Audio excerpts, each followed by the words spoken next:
Welcome back from the wall, Brett. Thank you. Good to see you tonight. The story does start now.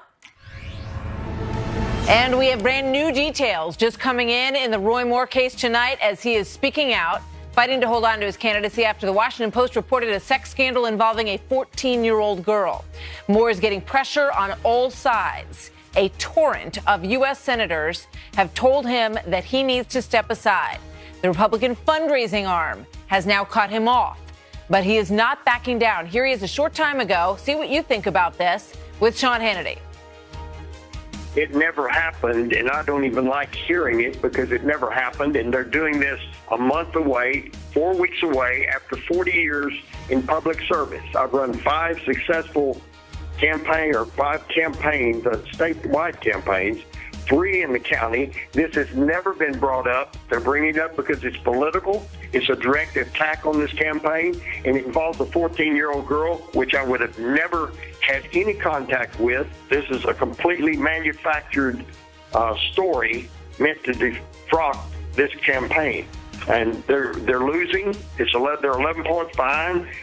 They don't like my acknowledgement that there is a God, and that we've refused to debate them because of their very liberal stance on transgenderism and transgenderism in the military and in bathrooms.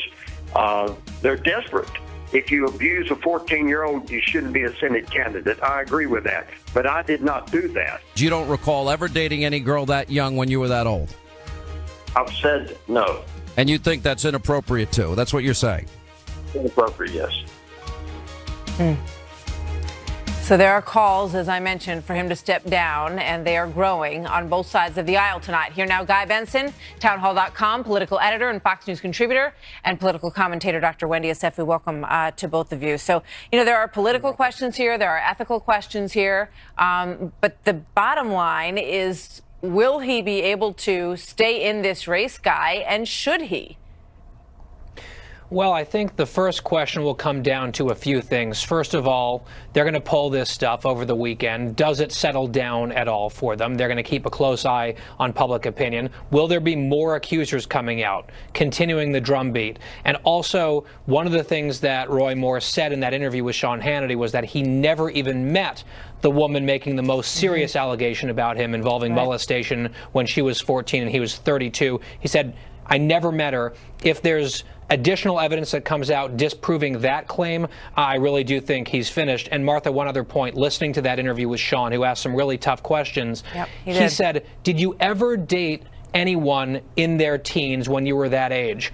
And to my ears, Roy Moore did not say no. He sort of hedged and said that would not be normal behavior for me. It was not a clear, if I'm asked, have you ever been on a date as a 32-year-old with a high school student? The answer is definitely not, and I did not hear that.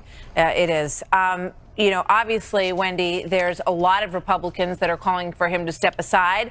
It's not been a great week for Steve Bannon, who had a tough night on Tuesday night, and now this is the candidate that he's backed. He's standing by him tonight. In fact, he's speaking in Charleston this evening, and we're going to wait for comments from Steve Bannon. We expect to get those shortly. What do you think? In this climate where sexual allegations have run rampant like wildfire from Harvey Weinstein to Louis C.K., it has really been disappointing the way that some members of the GOP has responded to this. It has been a slap in the face to every person who has ever been sexually harassed and almost a knuckle sandwich to anyone who's ever mustered enough strength to come out and say, you know what, this is what has happened to me. But let us be clear. If Moore wins the election in December, he will be the greatest thorn in the side of the GOP and the greatest gift to the Democrats. And for some people who are saying that this was politically motivated, there have been some rumblings that one of the accusers was actually a sign language interpreter for the Clinton campaign. Well, another one of the accusers is actually a lifelong Republican and voted for Trump in 2016. So let's not make this political. Let us make sure that these allegations are actually factual. And if so, then Moore does need to step aside, because this is not going to look good for him. It's not going to look good for his party. And with 2018 midterms coming up, this will not look good for a lot of people. It has become political. Obviously, there have been people who have been accused of sexual assault going all the way up to the presidency at one point, as we all remember. So, I mean, this is not something that is unique to any party. No. But Steve Bannon claims, Guy, that this is, sort of a big hatchet job by the Washington Post and Jeff Bezos. Really, it's just going to come down to what the people in Alabama believe. And as was pointed out, they recently ousted a governor for sexual indiscretion. So they are, this is something that they're familiar with and they're not afraid to do. Well, Martha, there's only a small handful of people in the world who know the actual truth, who have firsthand knowledge of what happened. This was decades ago. The question that voters have to make for themselves is, who is credible here? Are these four women who say they did not know each other, did not seek out the press, did not seek out the limelight, are they credible? Are the people that they told contemporaneously that they've corroborated those conversations, are they credible, or are these denials, some of them hedged, some of them emphatic, by Roy Moore, more credible? That's what voters have to decide for themselves. I know where I come down. I do think that these women, I don't know if he's guilty or not. I don't know if he did these things or not. At least to me, these are credible, serious allegations, just like I have believed that there were serious, credible allegations against Bill Clinton on the other side of the aisle. And the Democrats, if they want to get into high dudgeon about Roy Moore, that's fine. They have some issues on their own side, too. Yeah, but the people get to vote, and they get to listen to what he said and decide for themselves whether or not they believe him or whether they believe these women. And that's what it's going to come down to. Stand by, you guys, because also tonight, this political fight that we've been watching play out of a very different kind, bruised, dirty, and barely able to breathe or speak. That is how a friend says he found Senator Rand Paul moments after he was brutally attacked this week by a neighbor. Doug McKelway lays it all out for us from Bowling Green to Kentucky tonight. This is a bizarre story, Doug. It really is a bizarre story, Martha. And right over my right shoulder right now, you can see the home of Dr. Rene Boucher, the alleged attacker of Senator Rand Paul. He is not there. He's not been there all day since his arraignment yesterday. He is under a restraining order, which requires him to keep a distance of 1,000 feet away from Senator Paul at all times. His attorney told me today that he's gone away because he doesn't want to unintentionally violate that restraining order. His lawyer also told me today these things, that this was a regrettable incident stemming from a long-standing dispute over property and an unkempt lawn. He said that Paul was aware of the presence of Boucher at the time of the attack happened. That's contrary to some of the reporting we've seen. He also said that he freely admits that Boucher tackled a United States senator. Here's more of what he had to tell me.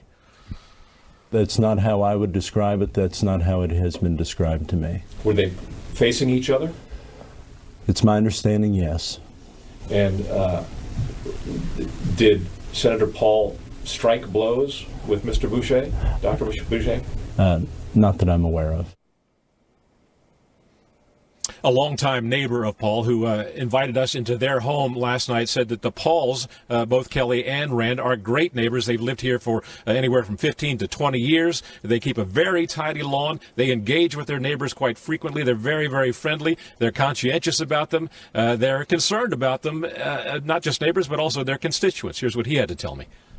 If my tulips die and I don't cut them in time, or if my leaves get too thick before I can get them blown away and carried out, I would hate to think that I would be attacked for something that minute. And in a statement earlier this week, Paul's office derided that statement from the defense attorney, saying that these two men had not had a conversation in years. The first conversation they had was after Senator Paul's ribs had been broken.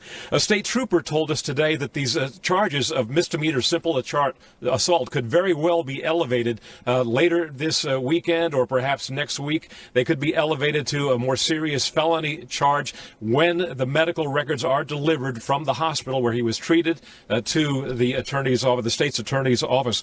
And there's also a very good chance of federal criminal charges being filed against Boucher.